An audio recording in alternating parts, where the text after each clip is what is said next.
오늘 꿈시로도 계속 진행되는데 봉사하는 분들에게 감사를 드립니다. 자, 오늘 우리에게 주시는 하나님의 말씀을 보도록 하겠습니다. 마태복음 5장 7절의 내용의 말씀인데요. 긴 말씀이었는데 한 절만 이렇게 정하게 되었어요. 오늘 설교 제목은 한번 읽어볼까요? 시작.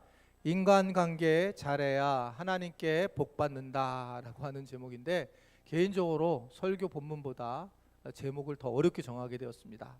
되게 중요한 얘기예요. 인사할 때 뭘 잘해야지?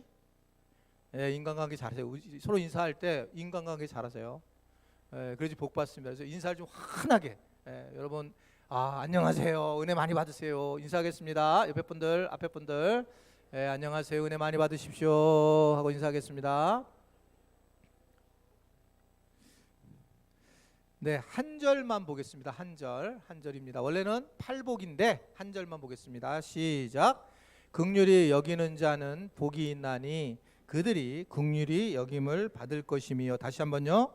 긍휼히 여기는 자는 복이 있나니 그들이 긍휼히 여김을 받을 것이며. 아멘. 우리 주님을 사랑하시는 분들은 아멘 하시기를 바랍니다. 저는 되게 기독교 세계관을 중요하게 생각하는 사람이에요. 그게 뭐냐? 이 부분은 사실 쉽게 얘기할 수는 없어요. 근데 제가 하는 설교의 많은 부분이 기독교적인 세계관을 가진 삶을 이야기를 하고 있는 거예요. 자, 쉽게 얘기하면 우리는 이 땅에 왜 왔을까? 이걸 정리하는 거예요. 그럼 많은 부분이 해결이 돼요. 왜 왔어요 도대체? 우리는 무엇을 가지러 온 것이 아니라, 한번 저를 따라할까요? 우리는 관계하러 왔다. 그래서 관계하는 과정 중에 우리는 은혜를 받고 복을 누리는 거예요. 무엇을 얻어서 무엇이 돼서가 아니라 관계하는 걸로 인해서. 그래서 여러분, 죽음에 대해서 생각을 해보면 아주 쉽죠. 내가 죽는다, 이 얘기는 뭐를 뜻하는 걸까요? 모든 관계가 끊어졌다는 거예요. 그렇죠? 관계가 끊어진 거예요. 이 죽음도. 그래서 성경을 세밀하게 보면 사실은 놀랍게도 다 관계하는 얘기입니다. 성경은 크게 네 가지로 관계를 하기를 원하는데, 하나님과의 관계, 다 아시다시피 하나님과의 관계가 좋아야 돼요. 그리고 나와의 관계, 그리고 이웃과의 관계, 그리고 자연과의 관계. 적어도 이 네 가지 관계가 좋아야지만 우리는 해피하다, 우리는 참 기쁘다, 이런 표현을 한다는 거예요. 이 지구 중에 한 가지라도 문제가 되면 힘듭니다. 힘들어요. 그럼 다른 거 다 괜찮다, 그래 좋아. 자연과의 관계는 우리가 잘 요 근래 느끼는 거잖아요. 자연과의 관계가 안 좋게 되면서 코로나가 왔잖아요. 이 코로나가 우리한테 지금 어느 정도 위력을 끼쳤는지를 이번에 우리는 경험을 했어요. 그러니까 이 관계가 잘못됐을 때는 참 어려운 일이고 힘든 일이다. 따라서 성경은 이 관계하는 방법을 어떻게 관계하라라는 거예요. 복음을 말씀하시고 난 많은 부분이 99%가 관계를 어떻게 하라라고 하는 그런 말씀이 있는 거예요. 오늘 이 팔복에 대한 말씀인데, 예수님이 제자들에게 이 팔복에 대해서 복받은 자에 대한 얘기를 하는 거예요. 근데 이 복이 팔복인데 심애온의 극마화의라고 앞대가리가 그래요. 이게 팔복인데 심애온의 이 네 가지 앞에, 심령이 가난한 자, 애통하는 자, 이 앞에 있는 그러한 네 가지 복은 하나님과의 관계를 어떻게 해야 된다라는 걸 의미하고, 뒤에 네 가지는 사람과의 관계를 어떻게 해야지 복을 받는 거다라고 하는 것을 말씀을 하고 있는 것입니다. 즉, 우리는 하나님과의 관계와 사람과의 관계가 매우 중요한 거예요. 그래서 예수님이 하나님을 사랑하고 이웃을 사랑하는 것을 첫째 계명, 둘째 계명으로 했다는 이유는 하나님과의 관계와 사람 관계가 아주 밀접하고 중요하다. 그런 사람이 복을 받는다. 하나님 관계도 잘해야 되고 사람 관계도 잘해야 된다. 그런 사람이 복을 받는다라고 하는 걸 말씀하는 거예요. 이번에 노예가 있었어요. 노예라는 건 이제 목사님, 장로님들이 모이는 곳인데, 저도 이제 그 PCK 선교사님도 강의가 있어서 못 갔는데 아무래도 좀 마음이 안 좋아서 인사를 하러 갔어요. 이번에 4년 만에 간 거예요. 코로나와 안식을 갔다 와서 뵙지를 못했어요, 목사님들, 장로님들을. 그런데 딱 갔는데, 이게 이제 거의 4년 만에 딱 가서 인사를 하는데, 좀 너무 놀란 거예요. 너무 노인들만 와 있는 거예요. 4년 동안 폭삭 늙었어요. 전체 누구 하나 할 것이 다 늙어. 정말 눈에 보일 정도. 제가 떠나 있었기 때문에 이렇게 늙으셨나? 이러니 내가 충격을 받았어요. 저 자신도 당연히 늙었겠죠. 당연히. 근데 저를 보는 분들이 오래간만에 4년 만에 뵈니까 뭐라고 그러냐면 젊어졌다고 거짓말을 하는 거예요. 장 목사님 젊어졌다고. 뭐 그렇겠어요. 좋은 의도로 얘기하는 거죠. 그럼 왜 젊어졌냐고 얘기하냐면 제가 그걸 들으면 좋으니까, 이거를 들으면 복 받았다고 생각하니까 좋은 것으로 생각하는 거죠. 이해되죠? 근데 이런 부분들이 우리가 신앙생활하는데 굉장히 문제가 될 수 있어요. 여러분, 한국만큼 이게 외모 지상주의가 거의 없다. 이건 너무 잘 아실 거예요. 정말 놀랍죠. 독일에 가고 독일 외에 유럽을 좀 가보면 너무 충격적이에요. 진짜 야하게 입고 다녀요, 옷을요. 엄청나게 야합니다. 만약에 한국에 와서 그렇게 입으면 아마 돌 맞을 거예요. 근데 전혀 안 야한 거예요. 장소 개념에. 왜 그러지? 뭐지? 그게 궁금했는데 사실은 이번 독일에서 알게 된 거예요. 어떤 분이 한번 제가 말씀드린 적이 있을 거예요. 이 위에 몸하고 아래 몸인데, 아래 몸이 제가 이거는 과장법입니다. 4배 커, 4배. 과장법이에요. 정말 어디 힙이 어디 있는지 모르겠는 거예요. 와, 딱 지나가는데, 이분이 쑥 지나가는데 내가 봐도 막 놀래가지고 이렇게 제가 살짝 이렇게 봤어요. 근데 이분이 너무 당당하게 지나가는 거예요. 왜 그런가 그랬더니 정말 주변에 뭐 한 명도 그분에 대해서 그런 모습에 관심이 없어요. 아무리 뭐 야하게 입던 것도 관심이 없어요. 그냥 인정하는 거예요. 외모에 대해서 그냥 인정하는 사회예요. 이게 참 너무 놀랍구나. 우리나라하고는 정말 다르구나. 우리나라는 정말 외모에 대한 관심이 정말 많잖아요. 어느 정도 많을까? 이게 아이폰에서 몇 년 전에 페이스 월드 매치라고 해가지고 얼굴을 가지고 세계적인 사람들끼리 시합을 하는 걸 했어요. 15만 명이 약 참여했다고 그렇게 얘기합니다. 이상형 얼굴에 이제 표를 던지는 거예요. 1등 한국 남자, 최고 미남 1등. 놀랍죠? 또 개인 여자 1등 한국 여자, 대한민국 여자 1등이에요. 거기서 1등을 했어요. 놀랍게 예쁘고 잘생긴 게 한국이라는 거죠. 국가별로 나누게 되면 한국 여성은 2등 총, 한국 남자는 7등. 하여튼 전 세계에서 상당히 미남이고 예쁘다, 이렇게 이제 인정을 한 거죠. 근데 거기서 관가해야 될 점은 뭐냐면 이것을 투표한 사람들이 대부분 네티즌들인데 누가 제일 많이 투표했을까요? 제일 외모에 많이 관심을 받는 어느 나라가 택했을까요? 우리나라 사람들이 가서 제일 많이 한 거예요. 그래서 1등 한 거예요. 이게 제가 얘기하는 거는 외모를 꾸미는 게 잘못됐다가 절대 아닙니다. 여러분 꼭 예쁘고 또 잘생기게 하고 다니셔야 돼요. 특히 교회 다니시는 분들은 더 멋을 내셔야 돼요. 그게 잘못됐다는 얘기가 아니에요. 우리는 너무나 이 외적인 것을 추구하기 때문에 그런 거지, 사실 훨씬 더 중요한 문제가 이 바깥에 꾸미는 아름다운 외모로 하지 않는다는 거예요. 사실은 실질적으로 어떻게 관계하느냐가 훨씬 중요하다는 거죠. 왜냐하면 우리가 이 땅에 온 이유는 관계하러 왔고, 외모는 시간이 지나면 지날수록 점진적으로 그럴 수밖에 없어요. 그러니까 어떻게 관계하느냐, 이게 굉장히 중요하다는 겁니다. 오늘 이 팔복은 여러 8개가 있지만 오늘 한 가지를 가지고 쉽게 이 팔복 전체에 대한 의미를 얘기를 하고 싶어요. 나누고 싶어요. 오늘 7절의 말씀인데, 자 7절을 볼게요. 읽어볼게요. 시작. 긍휼히 여기는 자는 복이 있나니 그들이 긍휼히 여김을 받을 것이며. 두 가지로 딱 자를 수 있어요. 긍휼히 여기는 자가 복, 긍휼히 여김을 받을 거다, 이게 이제 나눠지는데, 자 긍휼히 여긴다, 이거는 우리가 사실 한국말 아는 사람도 알아들어요. 긍휼히 여긴다는 거를. 그렇지만 정말 조금 더 세밀하게 들어가서 긍휼히 여긴다는 게 뭘까? 그러니까 이 실제로 헬라어로는 엘리오스라고 하는 거고, 우리 한국말하고 비슷해요. 불쌍히 여기고 가여워서 돌봐주는 것, 이게 이제 긍휼히 여기, 긍휼이란 단어의 의미입니다. 근데 좀 더 그림 언어로 우리에게 말씀하신 부분이 있어요. 예수님이 이 동일하게 말씀하신 분이 마태복음 18장에 나오는데, 주인이 이제 종들과 결산하는 장면이 나와요. 근데 1만 달란트를 빚진 사람이 왔어요. 여러분 1만 달란트가 안 와닿잖아요. 얼마인지. 1만 달란트는 한 개인이 돈을 벌어서 16만 년을 벌어야지 벌어들일 수 있는 돈이라는 거예요. 1만 달란트가 상상할 수 없는 액수예요. 우리나라 돈으로 환산을 하면 얼마냐면 최소 3조에서 최대 6조까지. 예, 신학자는 그렇게 얘기해요. 그러니까 3조, 최저를 이게 3조를 예를 들면 야, 네가 3조 갚을 수 없으니 내가 3조 탕감해 줄게 이게 된 거예요. 할렐루야. 와, 올 3조를 탕감해 준 거예요. 그러니까 막 이게 복음인 거예요. 이게 복음 받은 사람. 와, 이 정도 이런 정도를 어떻게 해줬을까? 너무 막 고마워, 감사합니다, 감사합니다. 막 주인한테 막 너무 감사한 거예요. 내가 이거 진짜 탕감받지 못할 빚인 건데, 내가 이 죄인인데 이 죄를 해결한 건데 이 얘기예요.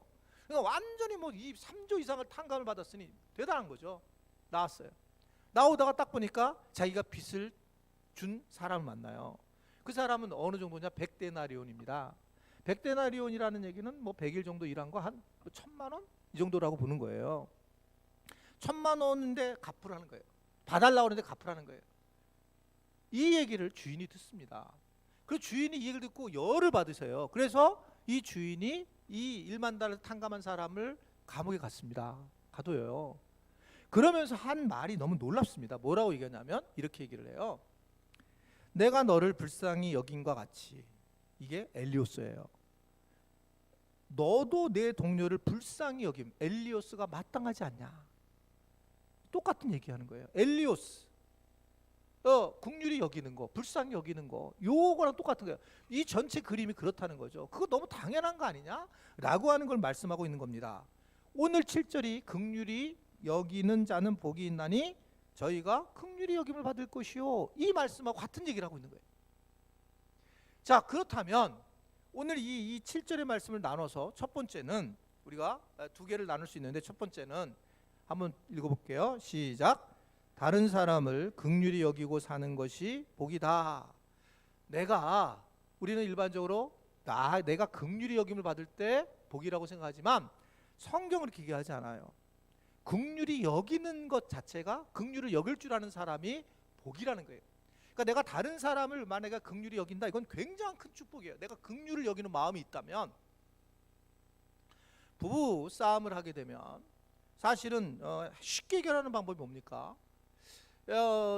뭐 대부분은 처음에 얘기하면 아유, 내가 저런 인간하고 결혼해가지고 내가 처녀 때는 얼마나 잘 나갔는데, 내가 총각 때는 얼마나 잘하고 푹 올라가죠. 저 인간하고 결혼해갖고 내가 이 모양이 됐구나. 뭐 전쟁터라고 생각하지. 거기 막 전쟁터죠. 그러면 막 속이 상하고. 자, 그러면 해결이 안 됩니다. 그 쉽게 해결하는 방법이 뭐냐면 갑자기 뒷모습을 봤더니 불쌍히 여겨져. 에? 그러니까 조금 이렇게 보는데 그래, 저 사람도 불쌍하지, 그렇지 뭐 라고 생각하는 순간부터 사랑이라는 것들을 다시 정리하게 된다는 거예요. 여러분, 이게 긍휼한 마음은 사실 사랑 안의 속마음이에요. 긍휼히 여기고 불쌍히 여겨야지만 사랑할 수 있어요. 그러니까 긍휼히 여기면 사실은 웬만한 관계는 해결이 돼요. 내가 불쌍히 여기면 아까 것처럼 그냥 뭐 웬만한 100단위로는 그냥 사실 다 해결해 줄 수 있어요. 근데 긍휼히 여기는 마음이 없는 거예요. 긍휼히 여기는 마음이 없으니까 복이 없는 거예요. 그러다 보니까 오히려 굉장히 삭막하게 살아가는 삶을 살아갈 수밖에 없다라는 것을 엿보는 거죠. 그러면 우리는 여기서 이 긍휼이라는 게 되게 중요하구나. 예스. 사랑하는 마음에 속마음이 있기 때문에 긍휼히 여기는 마음이 내 안에 있는 건 되게 중요해요. 내가 지금 긍휼히 여기는 마음이 없다, 그냥 내가 지금 그렇다면 뭔가 문제가 있는 거예요. 그러면 우리가 생각해 보죠. 왜 긍휼히 여기는 마음이 내 안에 없을까? 이건 제가 생각할 때 이런 거예요. 왜 긍휼한 여김이 없냐면 아주 간단합니다. 이것도 사실은 내가 더 힘들다라는 거예요. 긍휼히 여기는 마음이 없다는 것은 내가 세상에서 제일 힘들어요. 너 아무것도 아니야, 내가 힘들어. 여러분, 자기가 힘들다는 생각하면 어느 누구도 돕지 못합니다. 내가 힘들다고 생각하잖아요. 그럼 어느 누구를 용서할 수 없어요.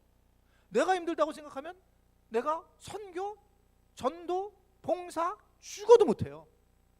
그렇죠? 내가 제일 힘든데.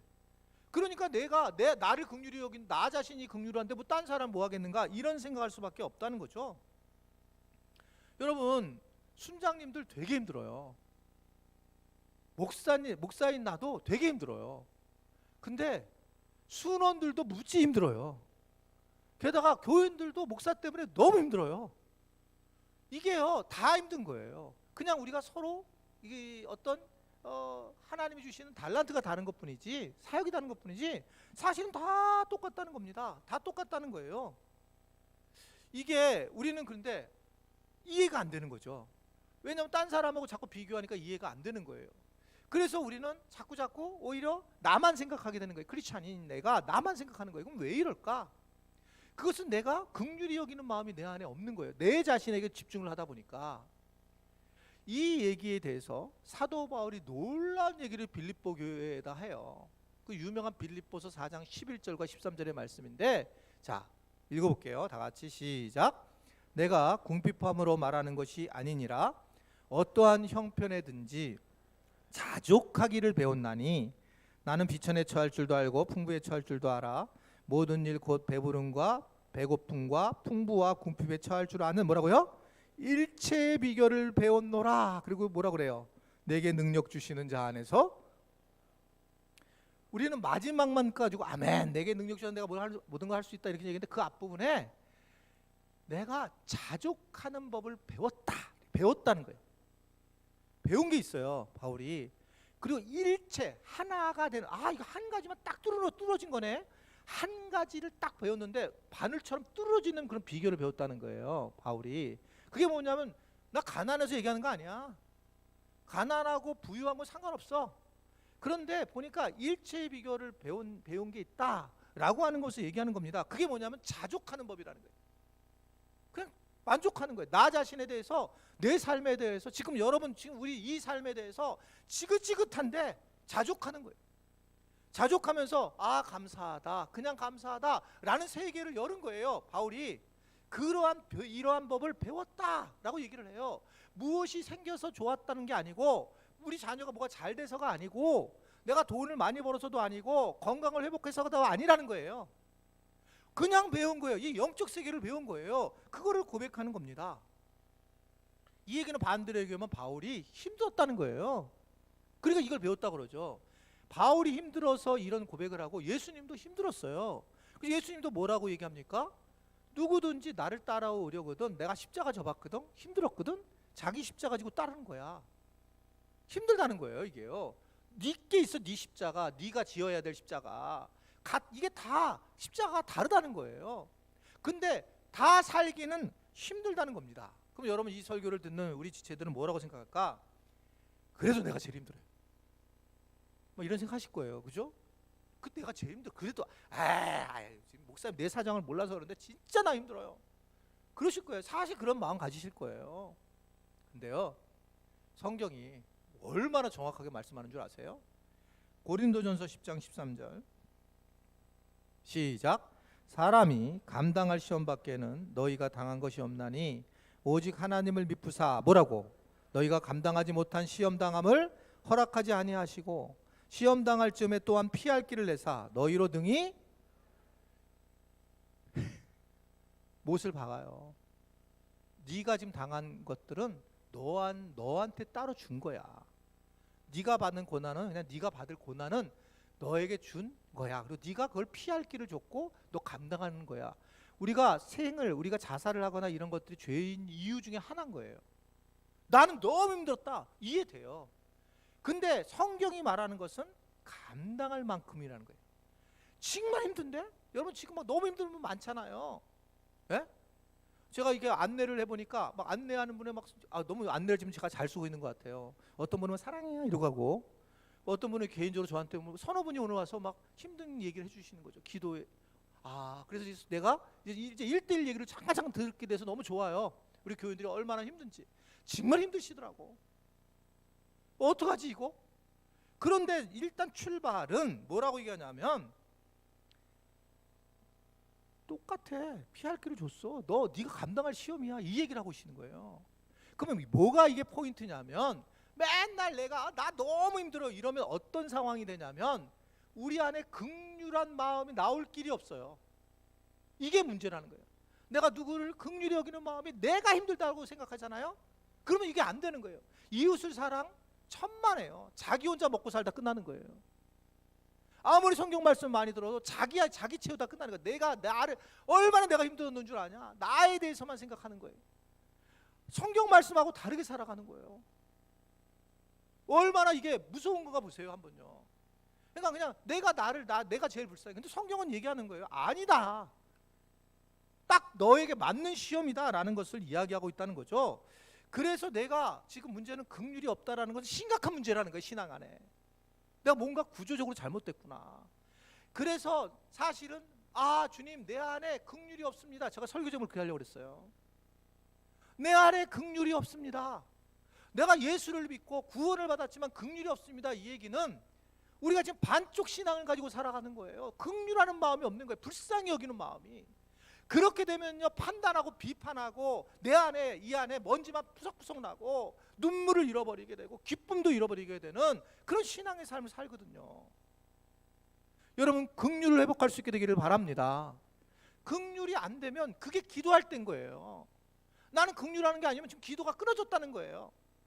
긍휼하는 마음을 주님 주십시오. 내가 지금 무슨 재정이 어려워서 하나님 재정률 주십시오라고 하는 기도도 중요하지만 더 커다란 문제는 내 안에 긍휼, 다른 사람을 불쌍히 여기는 마음이 없는 거예요. 이 구조가 깨졌으니 주님 나를 도와주십시오. 이게 기도하는 자의 모습이거든요. 저는 교회에서 계속 훈련한 게 교인들끼리 돈 거래하지 말라는 거예요. 하지 말아야 돼요. 이 얘기를 들으면 교회에서 돈 거래가 있었나 보다. 몰라요. 없어요. 전혀 저한테는 하나도 안 들어왔어요. 그런 거 아닙니다. 근데 근본적으로 제가 늘상 얘기를 해요. 돈 거래를 하는 걸 봤을 때, 최종적으로 봤을 때 그분들이 교회에 나올 때 돈을 서로 빌려주고 관계 채무 채권이 되면 어떤 상황이 되냐면 그분을 보는 순간에 그냥 고마움도 있지만 걱정이 되는 거예요. 서로. 저거 안 주면 어떡하지? 저거 나 또 쳐다보는데 또 빨리 달라는 거 아니야? 주님 보러 왔는데 사람이 보여요. 하면 안 돼요. 거기다가 무슨 이자를 주거나 받거나 이런 관계는 크리스찬들의 관계가 아니에요. 지체들 관계가 아니라고요. 그럼 우리는 생각하기에 돈 거래를 안 하는 건 좋은데 얼마나 어려우면 돈을 빌려달라고 할까? 이럴 수 있잖아요. 진짜 어려우니까. 그럼 어떻게 해야 되냐는 거예요. 정말 그분들은 마지막에 빌려달라 해요. 교인들한테 정말 그럴 때 빌려달라는 사람은 정말 주님 앞에 부끄러움이 없게 내가 이거는 난 죽을 것 같아. 이럴 경우는 요청할 수 있겠죠. 그럴 때. 그러면 요청을 하게 나한테 오면 어떻게 해야 되냐면 우리는 정말 내가 할 수 있는 만큼만 자기 양심에 속이지 말고 하면 돼요. 그분한테. 근데 제일 중요한 포인트는 뭐냐면 긍휼히 여기는 마음으로 하라는 거예요. 이 얘기는 뭐냐면 그냥 주라는 거예요. 아멘이 안 나오잖아요. 정말 힘드니까 이분이 긍휼히 여기는 마음이면 그냥 내 거 가져라. 가져. 김영석 교수님이 했던 거예요. 김영석 교수님이 100년을 살면서 그냥 와가지고 있으면 그 후배들한테 그냥 등록금을 주고 네가 등록금을 받은 대신 네가 다른 사람들 아이들 등록금을 줘라. 그 사람들이 교수가 다 됐어요. 그 사람들이. 여러분, 하나님의 나라가 저는 이거라고 생각해요. 하나님 나라가 뭐예요? 여러분, 우리가 실질적으로 경험해야 될 하나님 나라가 뭘까요? 다른 거 아니잖아요. 내게 누군가가 내가 필요할 때 그 필요를 채워주는데 너도 돈을 벌면 나중에 꼭 합해가지고 이자까지 해서 줘야 돼. 이게 아니라 네가 여유가 되면 너같이 어려운 사람 만날 텐데 그때 너도 그쪽에 나누면 돼. 나는 여기서 끝이야. 우리는 그냥 같이 크리스찬 같은 지체들이야. 이게 하나님의 나라고 이게 우리가 돈을 대하는 자세다라고 볼 수가 있다는 거죠. 긍휼히 여기는 마음으로 출발을 하면 이게 가능하다는 거예요. 피차간에. 그래서 이 긍휼히 여김을 받아야 된다는 것이 팔복 중에 매우 중요한 거라고 하는 것을 이야기를 해야 된다. 긍휼히 여기는 마음이 없는 게 문제다라는 것을 계속 말씀하는 겁니다. 긍휼히 여기는 마음, 이거는 뭐냐면 성경에서 예수님의 마음으로 얘기를 해요. 누군가를 불쌍히 여기고 긍휼하게 그 사람의 눈으로 바라보는 마음, 이게 예수님의 마음이에요. 정말 그런가? 오늘 말씀을 보면 빌립보서 2장 5절부터 8절의 말씀 보면 아주 유명한 말씀이 나옵니다. 자, 읽어볼게요. 여기 다 나온 거니까 시작. 너희 안에 이 마음을 품으라. 곧 그리스도 예수의 마음이니 어떤 마음이에요? 그는 근본 하나님과 본체시나 하나님과 동등됨을 취할 것을 여기지 아니하시고 오히려 자기를 비워 종의 형체를 가지사 뭐라고? 사람들과 같이 되셨고 또 사람의 모양으로 나타나사 자기를 낮추시고 죽기까지 복종하셨으니 십자가의 사건이 뭐냐 하면 하나님이신 분이 이 땅에 내려와 사람이 된 거라는 거예요. 사람이 된 것은 그분이 하나님과 동등됐지만 내려와 가지고 똑같이 사람처럼 됐다는 얘기는 사람의 마음을 가지고 사람을 보게 되었고 사람을 긍휼하게 여기는 마음을 가지시게 됐다는 거예요. 사람을 긍휼하게 여기면서 십자가를 지신 거예요. 그냥 툭 율법적으로 내려온 것만이 아닌 거예요. 내려와서 사람처럼 돼 보니까 너무너무 슬프고 너무너무 고통스럽고 죄성에 빠져서 허덕이는 걸 보고 우리 주님이 그걸 경험하신 다음에 그런 다음에 낮춰지시면서 십자가에 죽으셨다. 이 말씀을 하고 있는 겁니다. 이게 긍휼히 여기는 마음이 우리 주님께 있었고 이건 십자가의 마음이다 라고 하는 것을 볼 수 있습니다. 여러분 예수님이 이러한 마음 이걸 우리 보러 가지라는 거예요. 우리 보러. 바울은 우리 보러 이걸 가져라. 이 마음을 품어야 된다. 그럼 어떻게 됐느냐? 그 다음 절 2장 9절부터 11절 시작. 그를 지극히 높여 모든 유에 뛰어난 이름을 주사 하늘에 있는 것과 땅에 있는 자들과 모든 무릎을 예수의 이름에 꿇게 하시고 모든 입으로 예수 그리스도를 주라 시인하여 하나님 아버지께 영광을 돌리게 하셨느니라 라고 얘기하는 거예요. 하나님이 그 예수님을 영광을 돌리게 했다라고 하면서 하나님이 복을 주셨다라는 겁니다. 긍휼히 여기는 자는 복이 있나니 7절에 보면 그런 얘기 나오죠. 저희가 뭐라고요? 긍휼히 여김을 받는다. 이것은 하나님께서 복을 주신다는 거예요. 하나님께서 높이게 할 거다. 네가 만약에 정말 남을 사랑한다는 것은 돈을 주는 거예요. 긍휼히 여긴다는 거는 내가 가지고 있는 걸 조금 줬어요. 그리고 그렇다면 하나님이 너를 높일 거다. 네가 스스로 높이려고 하지 마. 이 말씀을 분명하게 우리에게 전해주고 있어요. 두 번째, 그래서 두 번째가 나온 거예요. 두 번째 시작. 하나님께 긍휼히 여김을 받는 것이 복이다. 그래서 하나님이 높여주시는 긍휼히 여김을 받는 게 복이라는 겁니다. 제가 지금 이제 안식일 이후에 돌아와서 가장 많이 할 말씀이 뭐냐면 상식적인 하나님에서 출발하자라는 거였습니다. 상식적인 하나님은 우리한테 많은 것들을 해결해 줄 수 있는 하나님의 음성을 듣게 해요. 상식적인 거. 거기에 때로 우리가 너무 어려울 때에 특별한 은혜를 간구해서 특별한 은혜를 경험하는 거예요. 그러니까 이 부분이 되게 중요한 부분이죠. 뭐 이게 이런 얘기예요.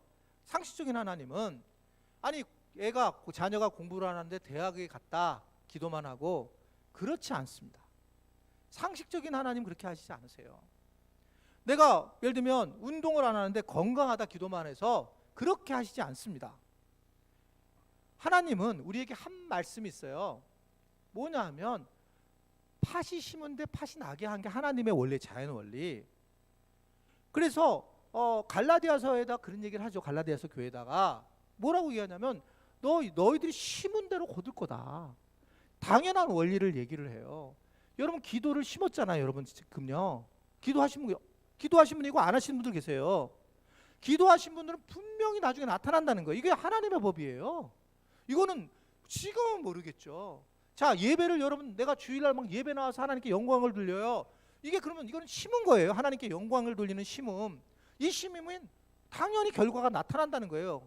가만히 안에서 끝나는 게 아니라는 겁니다. 여러분들이 뭐 재정적으로 뭐 선교를 하고 섬기는 것들은 반드시 나타나게 돼 있다. 이거를 어떻게 하냐면 하나님께서 상급을 주신다는 언어로 표현을 해요. 이게 하나님의 일반적인 은혜의 원리예요. 그러면서 그러니까 갈라디아서 뭐라고 했냐면 바울이 하나님을 지금 니네 만홀히 여기지 마. 하나님을 우습게 생각하지 말라는 거예요. 당연히 심은 대로 거둬지는 거지 아닌 것처럼 하면 안 된다라는 걸 분명하게 말씀을 하고 있는 거죠. 그게 이제 공감되는 얘기예요. 너무나 우리가 잘 아는 거잖아요. 경험된 거잖아요. 성경 전체에 대한 이야기, 즉 성경을 하나로 딱 얘기한다면 뭐냐? 성서학자들은 딱 이걸 얘기해요. 마태복음 7장 12절 황금률이라고 그래요. 황금률이 성경의 모든 구조를 대표한다. 이게 뭐냐면 읽어볼까요? 자, 시작. 그러므로 무엇이든지 남에게 대접을 받고자 하는 대로 너희도 남을 대접하라. 이게 말씀이라는 거 이게요. 율법 알고 싶냐? 선지자들이 한 말 알고 싶으냐? 율법이 뭐냐면 말씀이 뭐냐면 남에게 대접을 받고자 하는 대로 대접하는 거야. 네가 긍휼히 여겨? 그럼 다른 사람이 널 긍휼히 여길걸? 주님이 긍휼히 여길걸? 그 얘기하는 거예요. 이런 신비로운 것을 얘기하는 것이 아닙니다. 이게 팔복의 기초예요. 이게 그러니까 다른 사람을 네가 용서했으면 너도 놀랍게 하나님께 용서함을 받고 다른 일에 용서를 받는 거야. 이 말씀을 하는 거죠. 네가 다른 사람을 불쌍히 여겼다면, 다른 사람이 너를 불쌍히 여겨서 1만 달란트를 해결했다면 네가 이제 그 부분에 대해서 너도 하나님께 영광을 돌리고 감사해야 되고 100달란트는 그냥 용서해 줘야 된다라고 하는 말씀을 하고 있어요. 이게 정말 이게요. 인간관계가 매우 중요하다는 거예요. 다른 사람에게 대해서 어떻게 관계를 해나느냐, 이게 하나님의 복이 임한다라는 얘기를 하고 있는 거예요. 밀접하게 연결되어 있다는 겁니다. 하나님의 사랑과 사람 사랑이 같다니까요. 첫째와 둘째 그와 같다, 이렇게 말씀하잖아요. 그러니까 우리가 분리하시면 안 돼요. 하나님을 사랑하는 사람은 당연히 사람을 사랑하는 거예요. 한번 저를 따라할까요? 하나님을 사랑하는 사람은 사람을 사랑한다. 이 사람을 사랑하는 걸 막게 하는 게 마귀가 하는 짓이라니까요. 이게 우리는 그런데 이 정말 그러냐? 우리가 죽게 되면 대심판이 있어요. 예수님이 말씀하신 거예요. 우리가 죽게 되면 그때 대심판 때에 양과 염소의 비유로 말씀하시는데, 그때 너는 양, 너는 염소로 구별된다는 거예요. 복음을 만난 사람과 만나지 못한 사람. 자, 그렇게 생각하잖아요. 우리가요. 복음을 만나 예수님을 구주로 고백한 사람, 구주로 고백하지 않은 사람, 이렇게 생각하죠. 근데 하나님 방식이 그렇게 나누지 않아요. 예수님이 잘 보세요. 얼마나 충격적인가. 35절 마태복음 25장 35절과 36절에 보면 복음을 만난 사람들 중에 이렇게 해야 된다는 거예요. 자, 시작. 너희가 먹을 것을 주었고 목마를 때 마시게 하였고 나그네 되었을 때 영접하였고 벗었을 때 옷을 입혔고 병들었을 때 돌아보았고, 이 얘기예요. 원인이요. 내가 너 염소, 너 양, 염소도 당황될 거예요. 지옥 가니까. 양도 근데 당황되는 거예요. 근데 한 게 없는데? 그래서 뭐라고 하냐면, 양으로 분리된 그 사람들이 주님 언제 우리가 그런 거 한 적이 없는데요. 그랬더니 뭐라고 얘기하냐면 마태복음 25장 45절에 이렇게 얘기를 해요. 마태복음 25장 45절 시작. 너희가 여기 내 형제 중에 지극히 작은 자 하나에게 한 것이, 나는 굉장히 사람에게 연결돼 있어. 한 사람에게 한 거 나한테 한 거야. 네가 이 사람을 긍휼히 여겼으면 그건 나를 긍휼히 여긴 거야. 이런 엄청난 비밀을 얘기하시는 거예요. 여러분, 사람을 긍휼히 여길 줄 알아야 돼요. 그랬을 때 하나님의 사랑의 긍휼이 우리에게 임하게 되고, 그래서 벅찬 거예요. 그것 때문에. 그래서 우리는 막 행복한 거예요. 뭐 가진 것이 없어도. 그래서 긍휼히 여기는 사람이 돼야지. 이것이 매우 중요해요. 내 안에 긍휼이 없다, 그것은 기도할 때라는 걸 아셔야 돼요. 성령님 나를 도와주셔야 됩니다. 내가 눈물로 기도하고 내가 긍휼을 여기는 자가 되어서 나를 내 것만 챙기는 것이 아니라 긍휼을 여기는 사람으로 베풀고, 부족하지만 지금 위기상이고 이 겨울이 굉장히 차갑겠지만 걱정되는 상황이지만 그래도 나는 나누겠습니다 하고 그렇게 나누는 사람들이 놀랍게도 네가 나한테 한 거다, 그런 사람들이 긍휼히 여김을 받는 사람이 된다. 그런 사람이 복을 받는다라는 겁니다. 우리가 복을 받는다는 게 뭘 또 떼돈을 받는다 이런 의미가 아니에요. 그런 우리가 긍휼이라는 것을 가슴에 안고 살아갈 수 있다는 거예요. 그것이 오늘 진짜 복이다. 여러분, 주변 사람들을 긍휼히 여기시기 바랍니다.